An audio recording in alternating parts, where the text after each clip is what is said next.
আমার ওয়াজ শুনে এক লোক মনে মনে নিয়ত করছে যে আইরে, জীবনে তো রান্নার প্রশংসা করলাম না, আজকে রান্নার প্রশংসা করব। তো মাহফিল শেষে বাসায় গেছে, স্ত্রী তাকে খাবার দিয়েছে, স্বামী খাবার খায় আর মিটি মিটি হাসে। স্ত্রী বলে, এই,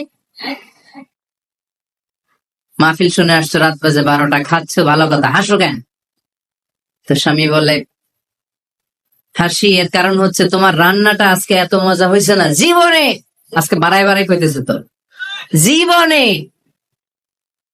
এত মজার রান্না খাই নাই। রান্না মজা হয়েছে শুই না স্ত্রী তো রেগে গেছে, কি গত 10 বছর ধরে তোমার রান্না করে খাওয়াই, একদিনও রান্নার প্রশংসা করলা না, আর আজকে পাশের ঘরের ভাবি একটু গরুর গোশতের তরকারি পাঠাইছিল বাটিতে করে, পাশের ঘরের ভাবি একটু আমাদের বাড়িতে তরকারি পাঠাইছিল, তো ওই তরকারি দিয়েই তোমাকে খাবার দিছি, আজকে আর রান্না টান্না আমি করি না।